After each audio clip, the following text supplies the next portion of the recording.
Selvedin Efendija Beganović, imam džemata Trnova kod Velike Kladuše, još tvrdi da je bio napadnut od nepoznatih osoba.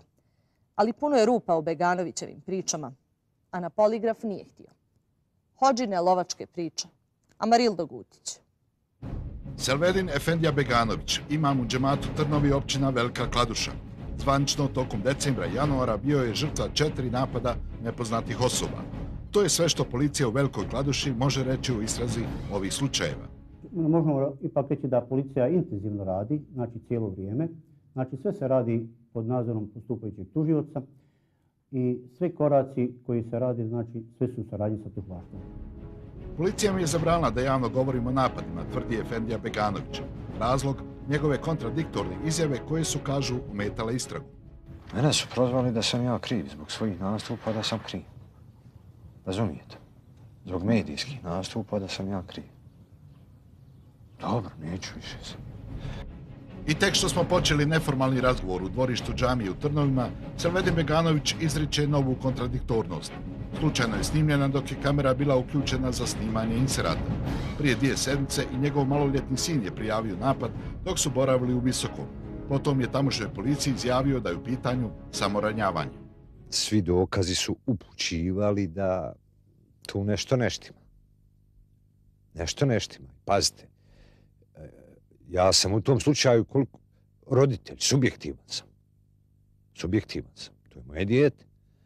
Ali istina se mora reći. Sada Efendija Beganović tvrdi, moj sin je dao lažnu izjavu. Nije bilo samoranjavanje. Ja lično sam doprinio tome da moje dijete kaže jesam. Poslije kad smo izašli vani, ja ga pitam, sine, jesam? Kaže, babo, nisam ga, što si priznao? Kako će biti shvaćena ova nova verzija dešavanja u Visokom, Beganovića izgleda ne zabrinjava. Lično sam, kaže, sumnjao u priču svog djeteta i svi dokazi su počivali na to da tu nešto ne štima. Donekle im je i ugled ukaljan. Da se razumije. Zbog gluposti koju radio mali. Sad je on se sam ranio ili je glupost napravio zbog toga što je priznao, a nije uradio, ta je priča završena. Tu nema ni govora. Ta je priča završena. Znači, priznao si samoranjavanje, laj manet, gotovo, završeno.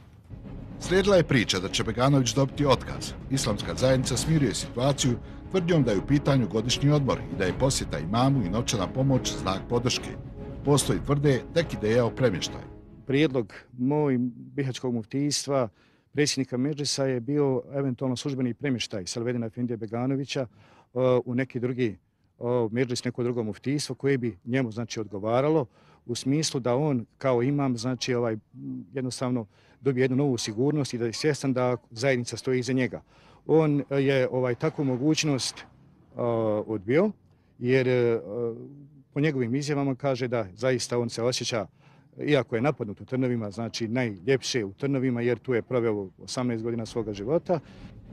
A istraga o napadima na imama Beganovića od početka imala čudan slijed. Informacije su plasirane medijima prije nego li ih je policija mogla provjeriti. Tako je objavljen fotorobot napadača izrađen za internu upotrebu u istrazi. Eventualni napadač je lako mogao promijeniti izgled.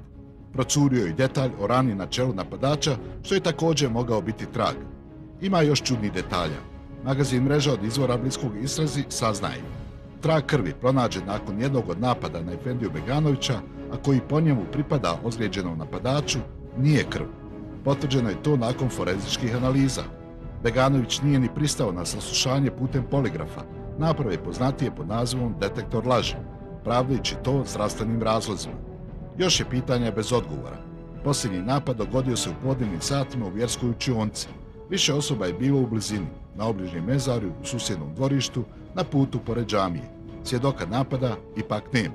Niko nije ništa vidio. To je problem općenito Kladuša. Svi sve znaju, niko ništa neće da kaže. Paralelno sa napadima na Beganovića traju iznemiravanja braće Keserovića, inicijatora peticije za njegov ostanak u Trnovi. Pucnjeva, bacanje kamenja na krov dio su repertoara kojima su podvrgnuti u posljednje vrijeme. A u nekim istragama ima da je povezano, u nekim nema. Policija još definitivno nije povezala da su ta dva slučaja povezana. A prvi napad na Beganovića bio je 8. decembra prošle godine kada je povrijeđen nožem. 20 dana prije medijski eksponiran. Povod je njegovo putem Facebooka upućeno pismo Huseinu Bilalu Bosniću, kojim traži da prestane pozivati mladiće na put u Irak i Siriju, u džihad. Gospodine Bosniću, molim vas da prestanete sa ispiranjem mozgova u toj vašoj paralelnoj instituciji. Neću reći mešđidu, jer mešđidi ne mogu biti privatni, kao što je to slučaj sa vašim objektom. Preko istih društvenih mreža uslijedile su i prve prijetnje Beganoviću. Sve je ukazivalo da eventualni napadač ili više njih dolazi iz redova poklonika Huseina Bosnića. Inače, Efendija Beganović će uskoro biti svjedok u procesu protiv Bosnića pred sudom Bosne i Hercegovine. Danas za Bosnića kaže da je u stvari žrtveno jagnje. Ovo vrijeme sad u stvari pokazuje koliko je on, znači pritvoren. Da u stvari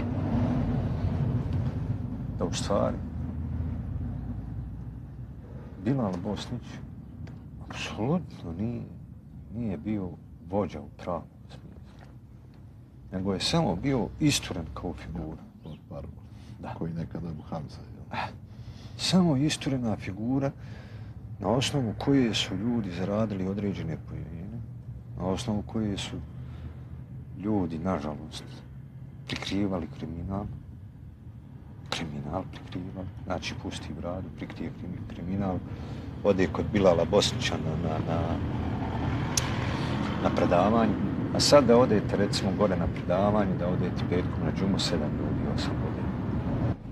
Efendija Beganović je pažnju privukao i upozorenjem da pripadnici vehabijskog pokreta kupuju imanje stanovnika srpske nacionalnosti na području Bosanske Bojne. Informacija je tačna u dijelu da kupoprodaja postoji, i to uglavnom jer bivši stanovnici ili nasljednici nekretnina traže kupce, zato što nakon rata ovdje nikada nisu obnovljeni uslovi za normalan život. Pripadnici vehabijskog pokreta su rado viđene mušterije, a teza da se ovdje stvara kamp za obuku terorista je možda bila preuranjena. Bilo kako bilo, Selvedin Efendija Beganović postaje zvijezda jednog broja medija, naročito iz Republike Srpske. Doprinos tome dao je podrškom Beganoviću i bivši potpredsjednik Federacije Mirsad Kebo. Uslovno je zanimljivo kako niko iz tih medija nije govorio o ratnom putu Efendije Beganovića, koji je počeo kao pripadnik muslimanskih oružanih snaga, potom i 7. muslimanske brigade. Službovao je u muzičkoj školi u Zenici, mjestu gdje su početkom rata zatvarani i mučeni pripadnici hrvatske i srpske nacionalnosti, o čemu su ti isti mediji svesrdno govorili. Beganović negira da je učestvovao u bilo kakvom nehumanom postupanju sa zatvorenima. U to vrijeme u Zenici je službovao i Husein Bilal Bosnić, koji je bio pratilac zamjenika komandanta ratne oficirske škole. Navodi da je on tada bio i radikalniji od Bosnića. Evo jednog njegovog govora od prije godinu dana. A Jakov Finci, koji se nikad nije pojavio pred muslimanima Bosne i Hercegovine, je rekao: ja se izvinjavam muslimanima zbog onoga što se dešava u Izraelu, jer vi ste nas spasili prije 500 godina, a mi sada u Izraelu, odnosno u Palestini, radimo ono što radimo. Nego naprotiv još je tužio državu iz koje jede, iz koje zarađuje, iz koje pije. On može imati sve i ima veća prava nego i jedan Bošnjak, odnosno i jedan musliman. Jer vi sad neko recite da je to slučaj. Da je to slučaj. Ne može biti slučaj. Ko je kriv? Pitaću vas kad budu izbori. Kad budu izbori, onda ću vas pitati ko je kriv. Oni koje vi zaokružujete tamo. Protivnici mama Beganovića mu zamjeraju što je u džamiji govorio i da su od političara veći lopovi oni u Rijasetu, da je pravio takozvane hodžne zapise, da nekada mjesecima nije pozivao na jutarnje molitve, da je uzimao akontacije. Bilo je govora o nekakvim ljubavnicama po Paluvodu, bilo je govora o nekakvim dugovima po Paluvodu. Ja nemam firmu. Ono što sam na fejsu izjavio, eto, 3.500 to auto sad vrijedi. To je sve što imam. Nisam za 18 godina uspio kupiti 500 kvadrata zemlje poštenog rada. Dijete sam ispisao sa fakulteta. Zašto? Zato što radim u džematu A kategorije, imam najmanju platu i jedina sam budala u ovoj državi koja je tražila javno da mu se smanji plate. Iako to javno neće da kažu, i samog Medžlisa Trnovi iz muftijstva Bihačkog ne vjeruju priču o napadima i napadačima na imama Beganovića. Sve su manje u to uvjereni i istražitelji. Previše je kontradiktornosti u njegovim izjavama, vrstama rana i dokazima na mjestima napada koje niko nikada nije vidio. Efendija Beganović kaže da ne može zatvoriti usta onima koji ružno govore. Za sada se isključio sa svih društvenih mreža i šuti, a istina će, tvrdi, kada se pojavi, biti bolna. Ako je spao na jednog mahalskog hođu, da on piše o istinskim problemima, on objesi. Niko nije ništa vidio. To je problem općenito Kladuša. Svi sve znaju, niko ništa neće da kaže.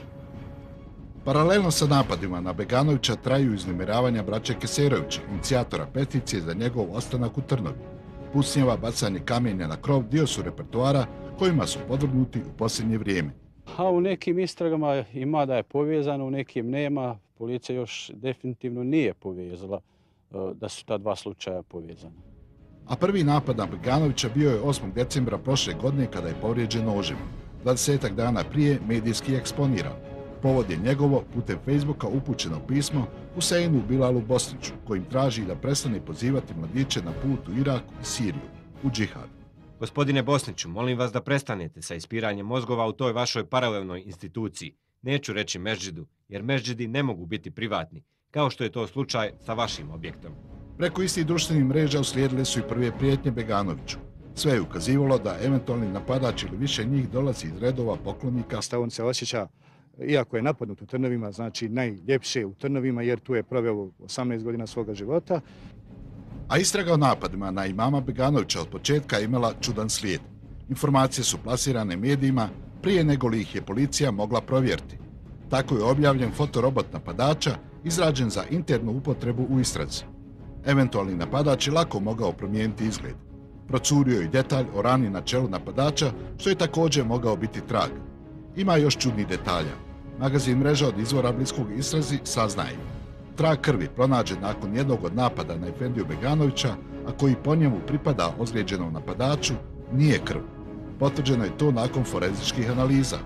Beganović nije ni pristao na saslušanje putem poligrafa, naprave poznatije pod nazivom detektor laži, pravdajući to zdravstvenim razlozima. Još je pitanje bez odgovora. Posljednji napad dogodio se u podnevnim satima u vjerskoj učionci. Više osoba je bilo u blizini, na obližnjem mezarju, u susjednom dvorištu, na putu pored džamije. Svjedoka napada ipak nema, da tu nešto ne štima. Donekle im je i ugled ukaljan. Da se razumije. Zbog gluposti koju radio mali.